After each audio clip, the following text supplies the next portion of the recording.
Hi, I'm Peter Rose, founder of Longwood Currency Trading. I'm going to talk a little bit about setting goals, yearly goals. Why is that important? Well, let's get into that. But, as you'll notice, I'm in the kitchen again. I've been doing a lot of videos in the kitchen because it's so pretty looking out over the 2.7 acres that we've had. I think it was the last video I did in here. It was a dark, overcast winter day, and it was really bleak out there. And then after I did the video, it started to snow. We got 5 inches of snow. Today, we're bright and sunny. Everything is great. This is early February of 2025. And by Thursday, a couple of days from now, we're supposed to get anywhere from 10 to 14 inches of snow. So that's a goal that I'm not looking forward to achieving this at this period of time in my life at 75 shoveling snow. I've got some guys that come over to do that, but you always have to go out and touch up, and 14 inches is going to be a lot, sliding off a metal roof. So my goals for Thursday are all set. But what about trading? How do we, when we're getting started, how do we look at a reasonable goal when we're really not sure about the trading or how we're going to interact with it? And again, I'm not specifically addressing someone who has no experience in trading. My expertise is dealing with folks that have, I don't know, 6 months of trading, 50, 100 trades under their belt, live account of at least $1,000, and most of the folks I talk to have at least dabbled in 3,000 to 10,000 or so size accounts. That's the bulk of folks that I deal with, around 30 years of age. The reason I have a following around 30 years of age is because by the time you get to be 28 or 30, you've grown up and out of the 20 or 22-year-old thing where you think you're going to go in with your $1,000 and make $10,000 a year, or go in with $10,000 and make $100,000 a year in perpetuity. You've kind of smartened up to the fact that grandiose thinking doesn't work. Well, that grandiose thinking is goals, right? You see on the videos all the time, folks talking about using high leverage and making a lot of money, and it's certainly possible to do that. Why have extra money lying around as runway? In the U.S., we have a margin requirement of, well, right now on most of the majors, you need about $6,000, $6,500 of margin in order just to place a full lot trade. Now, there could be pairs that are less than that. I trade, the USD pairs that are European-based. I'm familiar with those countries, and so I tend to trade those. So, we just say that you need about $6,000 on margin to trade a full lot. And you use that as a measure of, how much runway do you need? Well, if you need $6,000 to make margin and you've got $7,000 in your account, can you trade one full lot? Yes, you can. So that $1,000 trading one full lot is 100 pips, right? So you'd have to lose 100, you'd have to lose that in order to go to margin. And so why can't you trade that? Well, the reason lies in advanced trading and has to do with risk management. And so if you want to trade it at 200 to 1 or 500 to 1, you're just really dealing with fire. You're not going to be able to make reasonable judgments on what your trading level is, because once you go over about 100 to 1, even 100 to 1, you're not trading, you're gambling. I'm sorry, but that's just the way it is. If you want to do that, you get better odds playing pass line craps. It's only 1.41% or something like that against you playing pass line. Why would you do currencies when it's 90% against you, particularly with your high leverage? Now, that doesn't say that if you're experienced, you can't use high leverage, but certainly not with less than a couple of years experience or 3 years experience of successful experience and making your goals and making money and having seen enough of the market. When you first learn how to drive, you're driving along just great. All of a sudden it snows and there's ice on the ground. You think you're going to be able to drive the same? You're not. And it's the same way in currency trading. We look at the market and we think we have more ability than we do because we've traded some friggin', 2-month rising trend and we're always making money. And all of a sudden you go into a chop and you're going to trade the same way and you're going to get kicked to death. And if you're trading at high leverage, the kick to death is $200 a pip or $300 a pip. And you lose that 4 or 5 times and you've lost everything that you made and then some. So reasonableness in just the approach to trading that you take is essential if you're going to be making goals. Okay, so why do we need those goals? I think I've mentioned this in another recent video, is that if you don't have a goal, then what are you working toward? If you were out playing tennis with someone and you didn't have the goal of the sets and all that other kind of stuff, what would be the motivation to play? How would you play? How would you organize a structure? How would you be able to tell if you're doing okay if there were no goals, no guideposts? How many sets are you down or games are you down in the set, and how many? It's just, you just look around you. Why do you take your shotgun out in the woods or your 30-30? It's deer season. You're going out to shoot a deer. You're not going out there to shoot a tree. How big a deer? Big as you can get, but it's a deer and it's in the woods. That's a goal. If you come back and you don't have a deer, well, there's a flaw in your tracking or your patience, or maybe you're gun jammed. But those are problems that you could fix. You weren't successful at your goal, and so you can look at what that failure represents and you could fix the problem, and then you could go in the woods the next day. But if you don't have that goal, how are you going to do that? We can't. We need goals. We always need goals. And as you gain in experience, not only do you look at the what I'm going to do today, but I'm looking at what I'm going to do in a year. Those of you that are looking to make 20 pips a day are unrealistic. If you could make 20 pips a day, it would be great every day if you could average 20 pips a day. Now, if you're a long-term position trader and you're going to hold that for 4 months and get 400 pips, well, maybe on a daily basis you are making 20 pips a day or whatever. But what's the probability as a position trader the price is going to have a reaction? You might even go to a swing point. Well, what would be a swing point? You're trading up on the daily chart. Your swing might be a couple of hundred pips.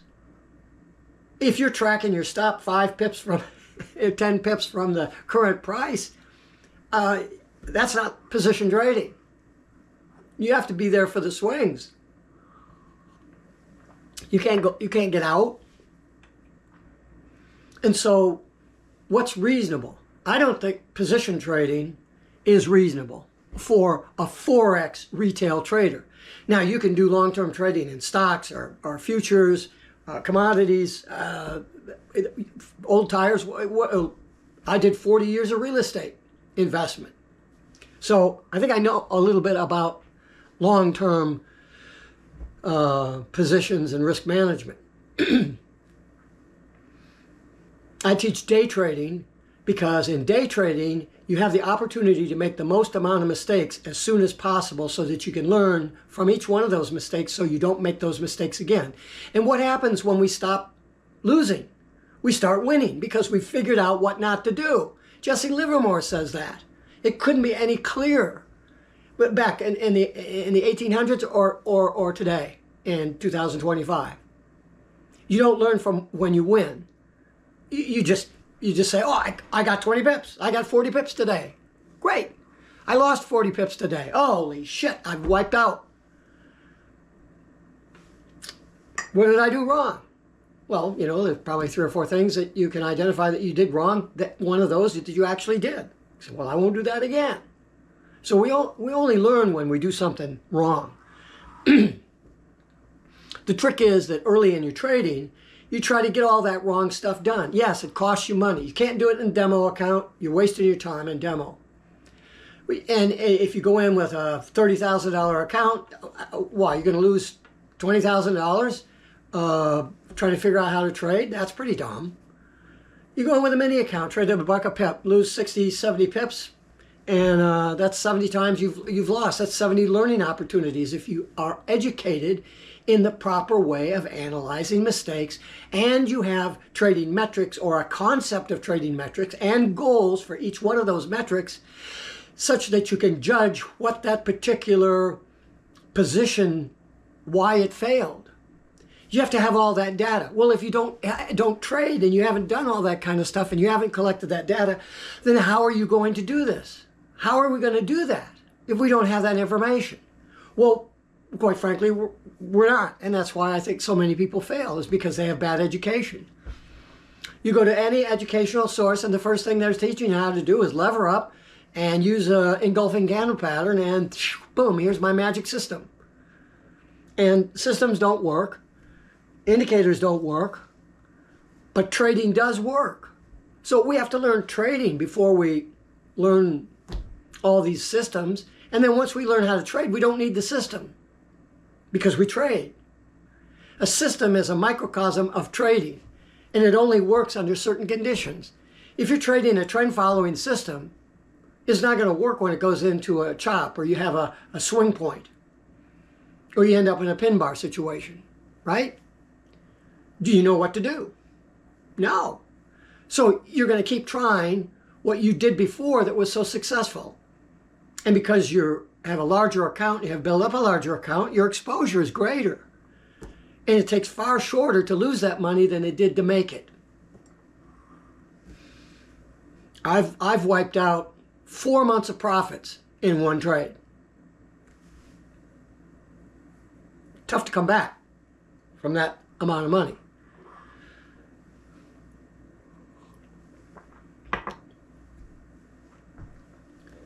So the goal part of it, let's simplify the discussion. Well, it's supposed to be a simple discussion.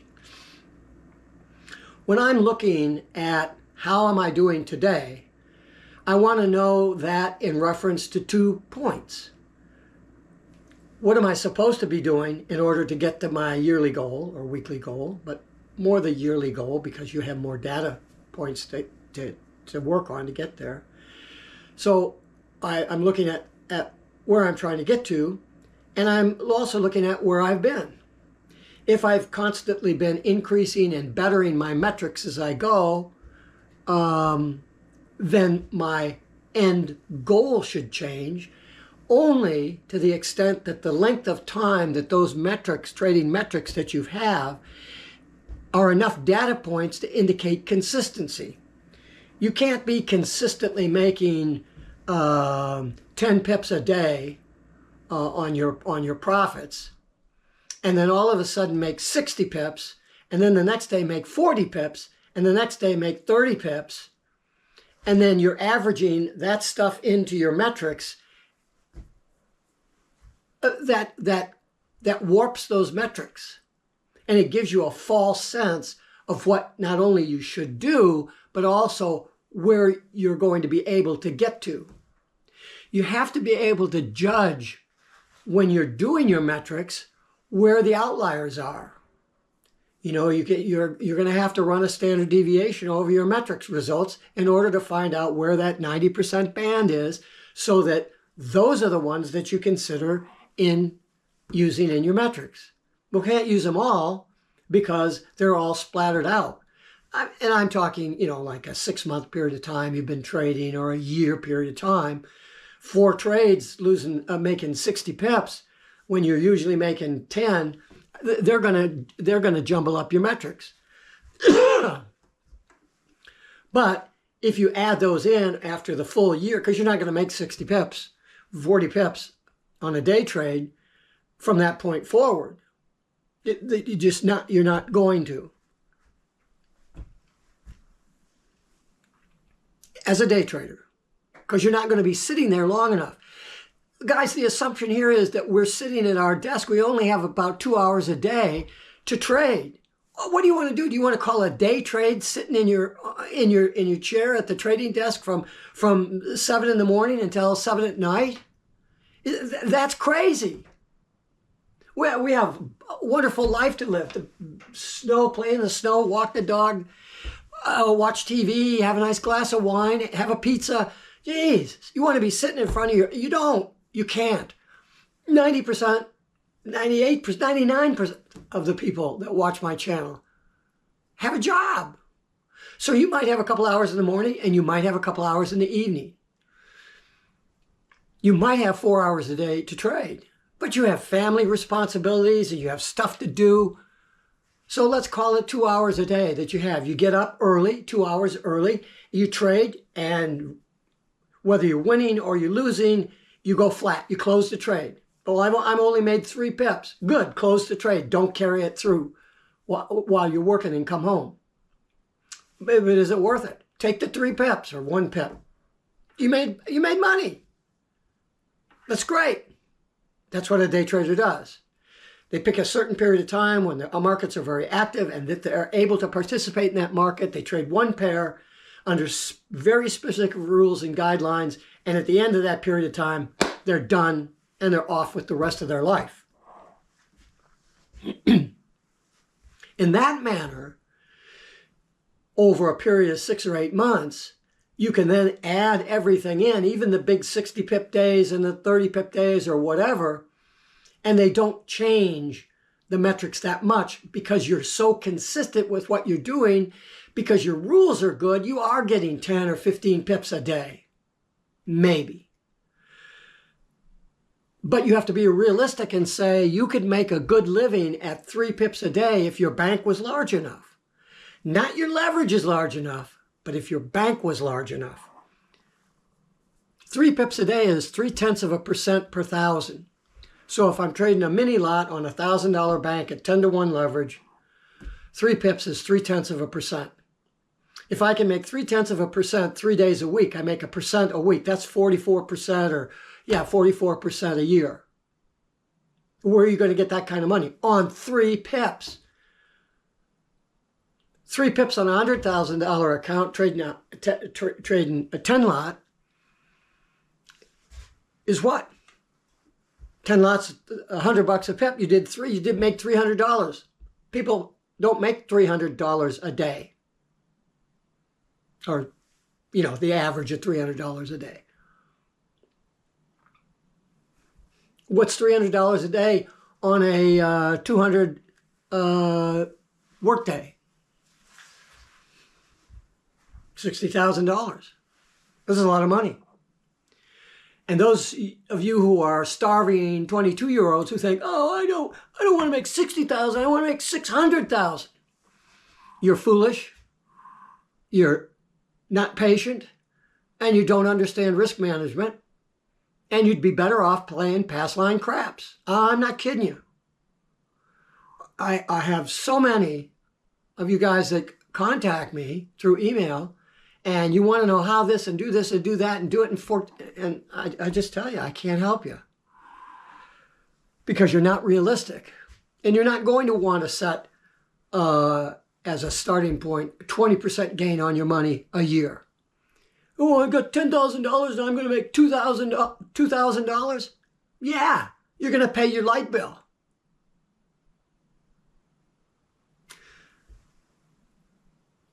If your goals aren't reasonable, then you're always going to be trying to change how you trade, the system that you use. Oh, Bob is doing a RSI with a Bollinger Band combination. Let me try that. It works for a while until it doesn't. And then you switch again. See, there's no consistency there.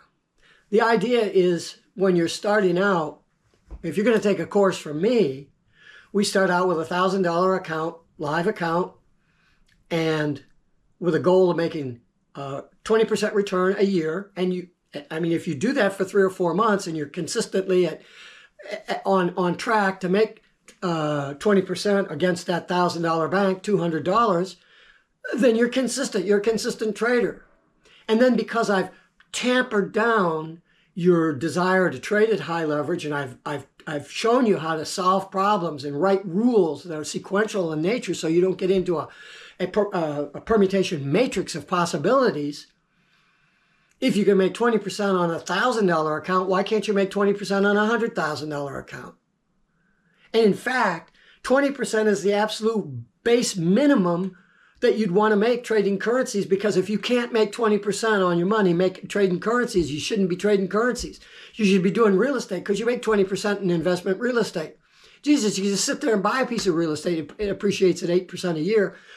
So if you can't make 20% on your currency trading, you shouldn't be doing it, because the risk is higher than it is in real estate.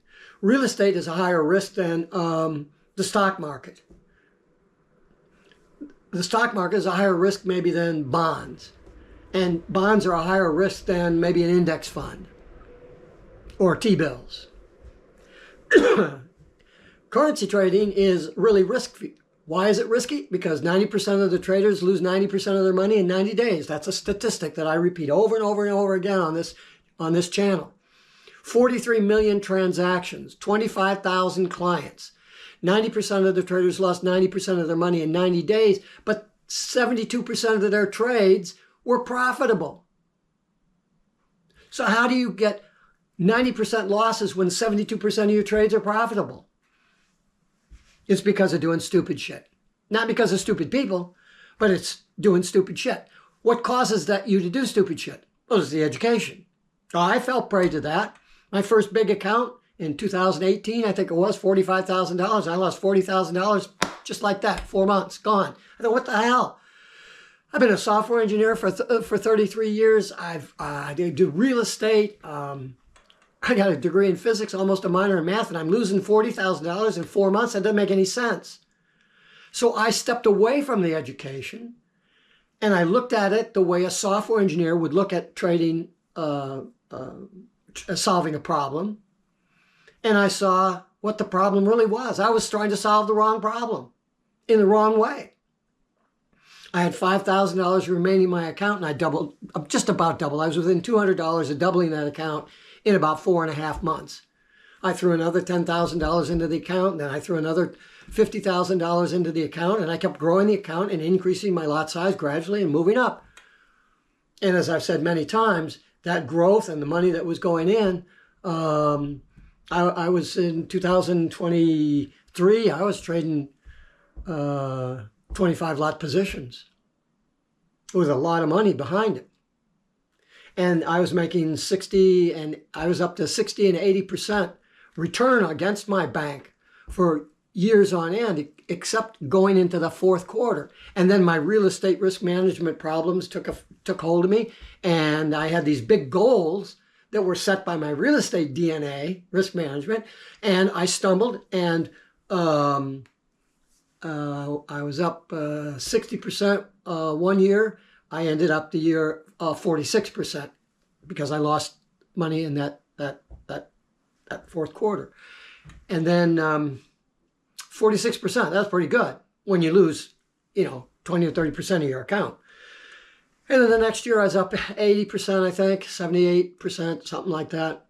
And I ended up the year 60% on my bank. Because, again, doing stupid shit based on that risk management from real estate. And then I got really jammed up the following year. And again, I was up 80% going into that fourth quarter. And that real estate DNA risk management, that's what I struggle with. And I lost 6 figures. I lost a lot of money. And that trade carried over into the following year, 2024. And I stumbled in 2024 getting through that. And I lost a lot of money in 2024. So I've had 2 years of really bad results. But I understand what those are. and how to unscramble them and how to keep the losses low enough so that I can make that money back, and my win-to-loss ratio is high enough so that I know the time that it will take me to make that back, and that time frame is reasonable for attaining whatever goals it is that I feel that I should be able to achieve based on the size of the bank that I'm trading. You know, I decided when I was trading those large lot size accounts, I was doing videos. Oh, I made $3,600 today. I made $6,000 this month. I made I had 3 months. I made $30,000 trading that stuff and going back and forth. And I think a lot of people didn't really understand that I was using 10-to-1 leverage to do that. That's a pretty good feat when you can do that at 10-to-1 leverage, make $30,000 in a month. And I think they misinterpret that the other people that they're seeing do that are using 200 and 500 to 1 leverage on very small banks. So that when they lose a small bank. When I lost 6 figures. So bad for me. And I wasn't trading at 200 to 1 leverage. I was trading at 10 to 1. So I took a severe beating. But because of my my issues with that real estate risk management, there are other professions that people are in and that come out of that will have similar problems. Guess what? I know how to identify that, and I can help them because I've been through that. Part of your ability, part of our ability, I'm just a trader, conveying to you my experiences, but part of our ability to remain rational during all periods of market activity is that we have a goal set for the year, and you realize that if you do stupid shit, you may not hit that goal, and so you cut those losses. And that by that you build up a large reserve, sometimes an unreasonable reserve. You know, you may be up 100% on your money at the 6-month point or at the 9-month point. And then you do a couple of stupid things and it takes you down to 80%. Well, fine. You made 80% on your money. Nobody makes 80% on their money. Lucky people at high leverage who know what they're doing can make 200 or 300% on their money. But they can also lose all of their money on one bad decision. And there are people out there that have owned up to that, and God love them for doing that. Because it brings a sense of reality. You have to know what you're doing when you're trading large leverage, and even when you do, when it goes wrong, you lose it all. You have to be willing to do that. But look, if you have a $900,000 account or $1 million account, and you lose $500,000 of that because you've traded $500,000 and you lose $500,000 of that, you still got $500,000 left. That's $500 a pip at 10 to 1. It's $5,000 a pip at 100 to 1. If you know what you're doing, you can make as much percentage return on your bank as you can conceive of. The problem is, how do you get there? You don't get there by looking at what I did, and I'm sure what you're doing is looking at what everybody else is doing and consuming their educational thought processes or taking their courses. I took the courses and read the manuals and all that other kind of stuff. And I wrote one that's better because it doesn't deal with any of the stuff that anybody else covers. Because I don't feel that the stuff that they're covering is relevant to the problem that we're trying to solve as current retail Forex traders.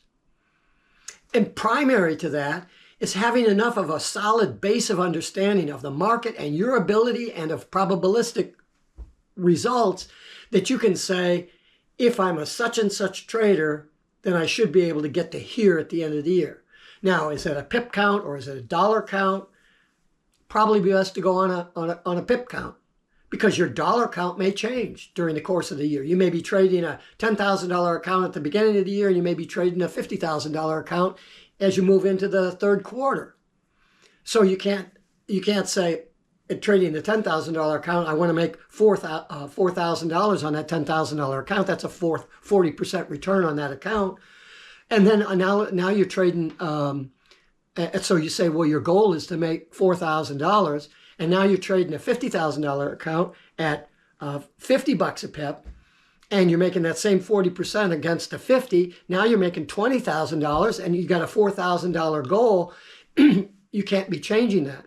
But your pip could be the same. I made $4,000 getting 10 pips a day. Okay, then I'm trading a $50,000 account. I'm gonna get 10 pips a day. That's your goal, and you're gonna trade 200 days of the year, and so you're gonna make 2,000 pips for the year. Break it down into a daily basis, and that's what your daily thing is, regardless of the size of your account. And it'll allow you to set reasonable goals so that you don't do stupid shit to interrupt that. You always got to keep the goal in mind so you don't do stupid shit today that would penalize you from that. I grew up on Lake Michigan sailing a small Penguin class boat. My dad had a Penguin class. They were 12 and a half feet long, single sail. And when you were coming up to that buoy to make the turn, to go to a reach, to go down onto the next leg, you were paying attention right here today not to make any mistakes. Because if all you were doing was thinking about hitting that buoy, you wouldn't do it. If you laid off just a little bit, or maybe you pinched the wind just a little too much, you're going to lose speed, you're going to lose efficiency, and that's going to cost you getting to that buoy, and you're not going to beat the guy that's next to you. So you always have to keep track of what you're doing right now in relationship to making sure that you're not jeopardizing that goal. If you can do that and you can manage your risk, I think we'll all be far more successful in what we do. Send me an email. Tell me what your thoughts are. If you're interested in my training process or whatever, send me an email. I'd be happy to chat with you about that. At this point, I'm not running a training business or anything, so there's no call to action here. I can only work with I only want to work with a few people. And right now, I have it. This is February of 2025. I'm working with enough people. I wouldn't take anybody else on right now. But the reason for that is because I want to spend a lot of time with the folks that are training with me. It's my time that I work with somebody, not just sending them a manual. What good does that do? Take an algebra class, the guy gives you the book, and at the end of the semester, you come in after reading the book and take the test. Are you going to be successful? You're not. You need a teacher. All these people that have these online courses and stuff, you're not going to be successful. You need somebody behind that to work personally with you. Not one of their compatriots, but you. If you're not finding anybody that's willing to spend their time to work with you, then they don't really give a shit about you. They're only trying to get your money. My costs are high because you get me. And if that cost isn't worth it to you, then the other education is what you're going to have to rely on. And I'm just going to be here to tell you that you got to be really careful with it. Some of it is really good. Some of it is really good. Mine is really good as well, because we talk about what's the problem that we want to solve, and why do we want to solve that problem? Because this is our goal. What do I need to do to make job replacement income? Now, I may not be able to do that today with the bank size that I have, but at least I can learn the skills that as that bank size increases, I will be able to achieve that goal. Maybe you trade for 4 or 5 months and you say, I've got this. I'm trading a $20,000 account here and I've got this. You sell your $70,000 truck and maybe you paid cash for it or whatever you did. You take that money from the sale of that truck or that sale of a house or another asset, a bunch of stocks. You sell those stocks. Now you increase that bank size. And now instead of trading for $20 a pip, you're trading for $200 a pip. And that should remain consistent all the way through. And now you're making a 40% return against a $200,000 banker. At that point, maybe you are levering up a little bit because you know that. And so the 40% return against that becomes 300%. And you don't have to change anything. Have a goal in mind and then figure out what you need to do to reach that goal. In chemistry, we used to call that dry labbing. So Dry lab your currency trading and things will work out just great for you. Peter Rose, Longwood Currency Trading. Have a great day and have a great trading day.